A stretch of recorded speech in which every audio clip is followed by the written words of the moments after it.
I was a military officer. I was a navigator on Sea King helicopters. And the short version of my story is I got hurt doing search and rescue in 1986. And by 1991, my career was over because of my post-traumatic stress disorder. And I struggled horribly with PTSD. By 2006, I'd had a full psychotic break. To say things were going poorly would be a bit of an understatement. And through a strange series of events, in 2012, I became aware in early 2012 that there were actually dogs that worked with people who had post-traumatic stress disorder. It's hard to imagine for most people what it's like to live with PTSD. Now, for many with PTSD, having a service dog can be part of the solution to getting through life on a day-to-day basis. But it's not as easy as you might think. That's today on NSK9.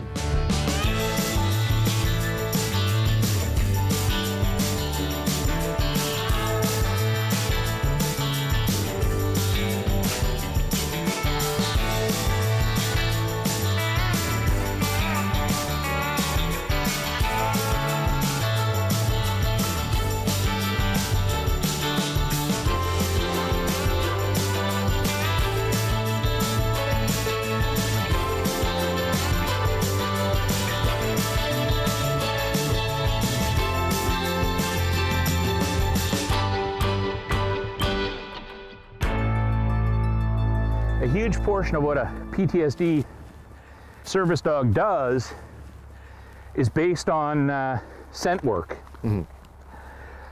Dogs have an amazing sense of smell. They can discriminate a teaspoon of sugar in an Olympic-sized swimming pool. Wow. Which is a concentration that measures parts per trillion. And once you can teach a dog to discriminate a certain smell, whether it's rabbits for a rabbit dog, or birds for a bird dog, or drugs for a drug dog, or human chemicals for a post-traumatic stress disorder dog, you've got the caramel secret. Literally teach the dog to respond to the smell, and you can break a cycle of actions. So one of the things that manifested for myself was, for decades, I had night terrors. Almost set your watch by them at 4:30 in the morning. And very quickly, Ty had been taught to wake me up when I was having the start of the night terrors. And eventually, within a month and a half, she was so good at it, she was waking me up before they started. And I was like, oh, you gotta be kidding me. She's sensing the chemicals. Yeah. I would start to get agitated, my body chemistry would change, I would restless. So they taught her that when that happens, go wake me up. And she did, she'd nudge me awake. Medrick Kusno quickly realized that if he could benefit from a PTSD support dog, others could as well. I knew very quickly I wasn't the only one. I mean, you know, what kind of hubris do you have to think that you're terminally unique? So my wife and I set off on an undertaking to help acquire more dogs for more people like us. And that has driven our lives basically for the last 7.5 years. Because it isn't easy for people who need the support or could maybe benefit from the support, it isn't easy to actually even find a dog that's properly trained, or an organization that could do that. Absolutely. So one of the problems that exists, and you know, as I mentioned to you before we started filming, I know that I'm lucky, I'm blessed. Ty has given me my life back, and I know that dogs like Ty can help other people like me get their life back. I don't have a problem with that. The problem I'm running into is supply. They're just, the problem is bigger than the supply by miles. And because of that, there have been problems. You know, there are people that are in desperate need of help that can't get it. There are other less than scrupulous organizations that prey on disabled individuals, holding out hope, in a lot of cases charging them huge amounts of money for glorified family pets in some cases. And that doesn't work out well. Because it really does take some specialized training. Oh, absolutely. You know, just because you think you can coach Timbits hockey doesn't mean that you're ready to start coaching in the NHL. And when you talk about service dogs, you are literally talking about the apex of dog training. And, you know, one of the problems that I have is there are organizations that seem pretty intent on this model that you take a disabled individual and all of a sudden they're going to be coaching in the NHL, training their service dog. And these are the same people who have such serious issues. In a lot of cases, they can't even get out of the house. Doug Pinch has been part of volunteer fire departments across Nova Scotia, and he's been involved in some harrowing incidents, including the crash of the Cat Ferry off Yarmouth. 3 years ago, Katie came into his life, a PTSD support dog. So you've always lived in rural communities then? Pretty much, yeah. Do you think it's different in rural communities, the understanding of service dogs and especially PTSD? Absolutely, and you know, every community is different, every fire department is different. I've been to, I've seen things that people wouldn't normally see. Going through all the different fire departments through Nova Scotia, you know, there's a lot of different calls, like that Cat Ferry. I mean, you wouldn't see that here in Hants County, but in Yarmouth, they got boats down there, so it's one of those calls that stuck with you. So, like I say, I've been doing it for 30 years. I learned a lot, seen things I wish I'd never seen, probably.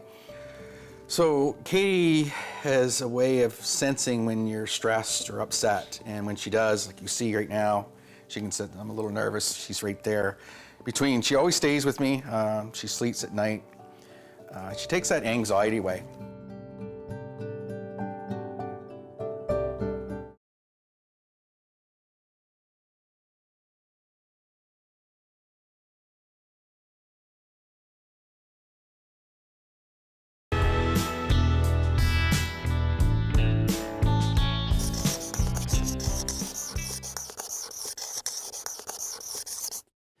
It's rarely a problem, but every once in a while it can be serious. The dogs that I worry about it the most in are the giant breed dogs, especially Great Danes and Mastiffs, especially if they only eat once a day. So if they're eating one meal really quickly a day, it increases the chance of a very serious condition called GDV, which is the stomach swelling and then twisting, and it's an emergency procedure. So especially in those dogs, I recommend that you feed multiple meals a day and even get one of those specialty feeding bowls to try to slow them down. Because of the nature of the work I've done, I have had exposure to and become dear friends with a cohort of lady veterans who've suffered what is referred to as MST, military sexual trauma. And even though what happened to them is so very different to what happened to me, how we present is so goddamn eerily the same. It will scare you. It's like, I know, you know, if you want a perfect case in point, there's been a story in the news media recently about the Chief of Defense Staff and his relationship and op honor and whatnot. Everyone's looking at that going, oh wow. My immediate response, I reached out to 3 lady veterans. I knew that this was going to set off because and guess what? It did, and it has. Oh, good girl. I'm so, okay. What you just saw, that's the money shot right there. Somebody's saying Dad's getting upset with that stuff. And, hey, oh, good girl. So if I can go back to a digression for a little bit, when I was talking about earlier that the dogs can smell. So you could sense you getting a bit agitated. She could tell I was getting agitated. And what's really, really interesting is when somebody like me starting to ramp up, get spooled up, whatever, our emotional self-regulation mechanisms they're not working. Yeah. So she helps remind me, hey, whoa, stop. She brings the antidote. One of the ways to petting get a dog, because it does something very particular to your human body. It releases oxytocin, which is known as the trust hormone. You pat your dog, you release the trust hormone, you de-escalate. and you can see that with you. Like you just suddenly, oh, it's like your heart rate dropped. Absolutely. In fact, I wear a Fitbit, not so much to count my steps, but to keep track of my heart rate. Because I've seen days when it started to go, and she's been on me, and I'm looking at it going, yeah, okay. If there's a candidate for the Canine Hall of Fame in Canada, I think it's certainly got to be Ty, because she's helped change a country in a positive way. In a volunteer fire department, you are working in That's the right. community, very often a small community. That's right. And so you know everybody. Yeah, it definitely makes it harder. We try to avoid using names and stuff like that, but I mean, you kind of got the idea when you hear the civic number and where we're going. It's like, oh yeah, I know this person, right? It's happened to me multiple times. Neighbors, I'd be laying in bed, the pager goes off, 832 civic number right beside me. I'm like, I'm jumping out of bed, like I got to go to that person's house. Like, yeah, it's hard. I've done a full cardiac arrest on a neighbor, and it's hard. People that you just talked to them yesterday, and today we're doing CPR on a guy. You know, it's difficult.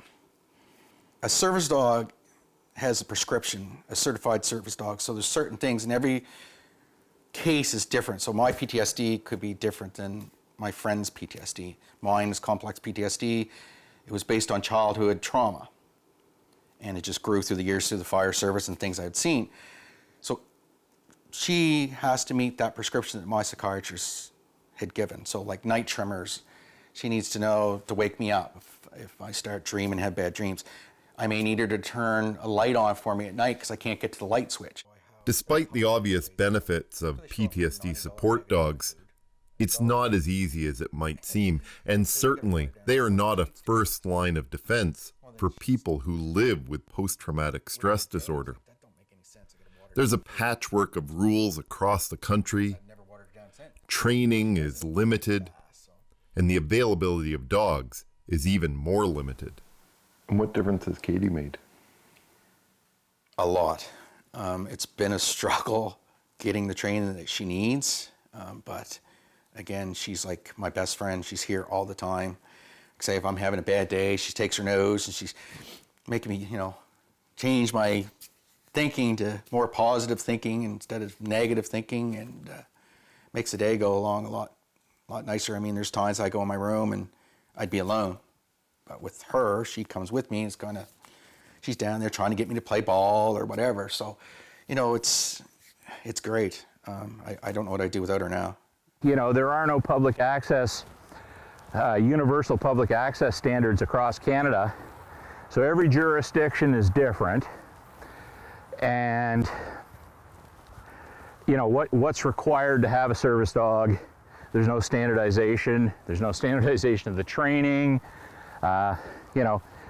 And unfortunately, one of the things that also happens, even though a service dog can solve or help you recapture a portion of your life that has disappeared, it comes with other challenges.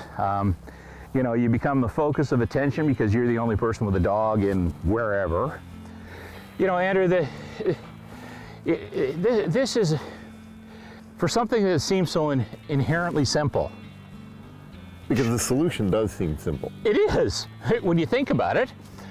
You take a dog that can recognize your symptoms, teach it to interrupt the behaviors that you're having. Make sure that they have the training and the skill level, et cetera, to be able to function in public. Like, to take this right back to the beginning, you're in this situation because of your background in search and rescue, and in a lot of ways that's what you're still trying to do.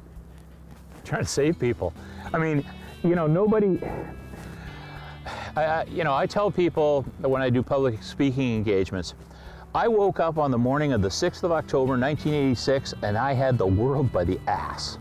I'm a naval aviator, I'm newly married, my wife and I are building a house, we've got the whole world ahead of us, I have a military career, I've graduated from Royal Military College of Canada. I mean, check, you know, doing this crazy job that is like an adrenaline junkie's fix. I mean, you talk about out there stuff. In fact, some of the, my contemporaries that do that kind of stuff, we tell jokes about it. You know, we make jokes about it. It's like, no wonder we don't like a desk job. I mean, look what we did. You know, when this was a normal day at the office, that desk is pretty boring. And, you know, we were can-do, and we solve problems, and we get it done. And, you know, either we're going to get it done, or we're pretty much going to damn near die trying. And then all of a sudden you're confronted with this problem that you can see a solution. You know what the solution is. You know, I mean, I don't have every last detail down, but I got the big picture stuff right.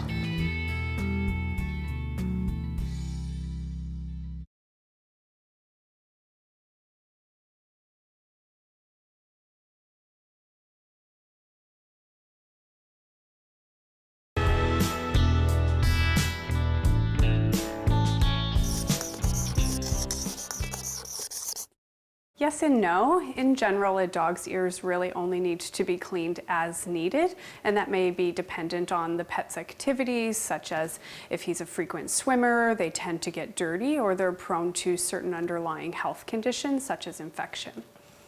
Without question, the story of PTSD service dogs is complex. The rules vary from province to province, and getting a dog is terribly challenging. But there's one challenge that owners of these dogs share with owners of other service dogs. Everyone's dog is so special to them. I get that, okay? But when you're taking your dog into public, abusing public access regulations, it's not about taking your dog. It's about faking having a disability. And if that taste, yeah. You know, that's pretty ugly when you think about it. You know, am I privileged to have Ty? Am I lucky to have Ty? Absolutely. Did I wish I didn't need her in my life? Yeah. Because then I wouldn't be in the situation I was in. And I understand that for so many people. You know, that's part of that challenge that I talked about. Is I know, absolutely know, there's somebody going to watch this who's going to say, my God, there's finally help. There's hope. But it's not as easy to get. It's not as easy to get, and it's full of challenges, and there are, you know, these are problematic things that a lot of people don't even consider. So this is, yes, it's a solution to part of the problem, but you're still going to need other things. You're going to need the full mental health care and support, because she doesn't solve the underlying issues. She's a therapeutic adjunct in that she allows me to deal with the symptomology. I still have the problems, and that means I still have to do work to get myself where I'm comfortable enough or able enough to deal with some of those things. And I mean, a dog like Ty shouldn't be the first step in the therapeutic arsenal.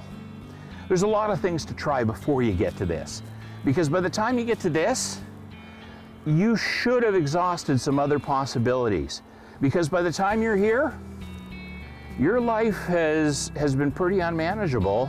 Yes, this is simple, but it's horribly complex, because there's a lot of facets to this that most people don't think about, and that's challenging.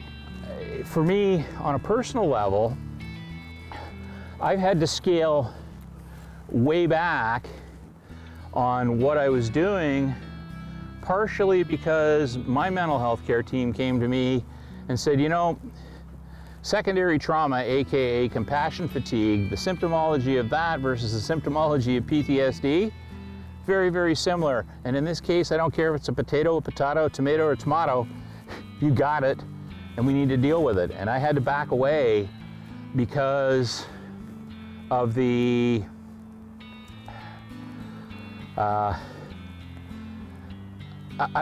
mental anguish of knowing that You couldn't help everybody. I couldn't help everybody. People like me who get dogs like her don't wind up on the obituary pages.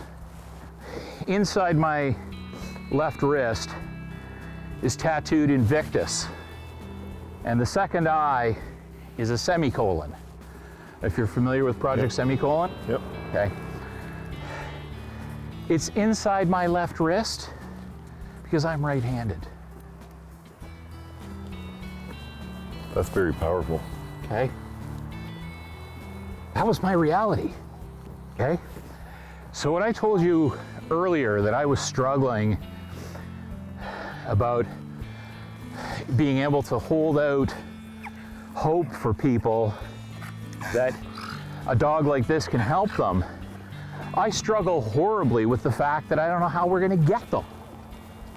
And if I hadn't got her, I'm I not might here. not be here. Yeah. No, I am not here. Okay. You know, I've survived multiple attempts.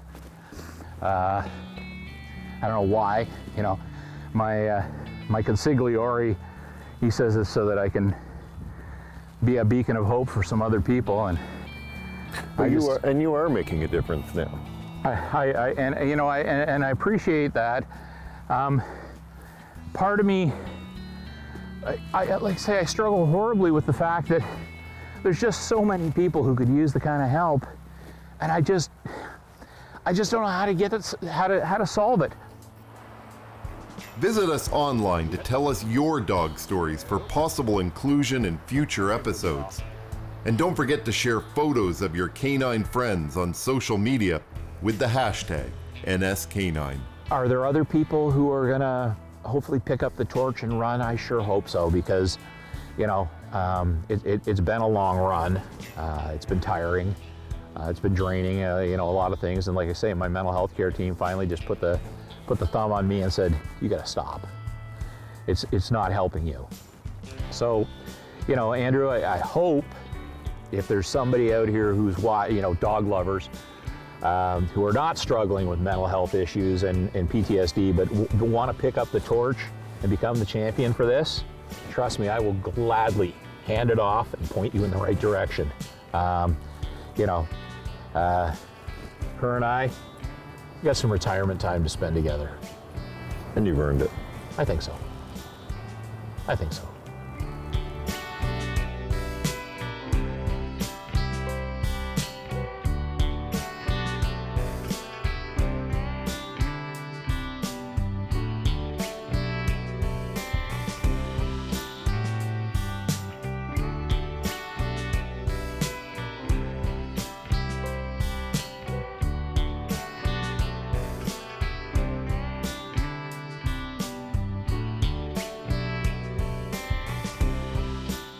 Nova Scotians are making incredible things for their dogs. The Makers. That's next time on NSK9. Just started in your basement. It started in my basement, yes, as a hobby in front of the TV, just something to do. And now it's a little bit bigger than that. Yeah. People do Judging by- puzzles and they knit and they do different things, and I made leashes and collars. And now it has grown to a little bit more than just a hobby. Yes, a little more than a hobby, yeah.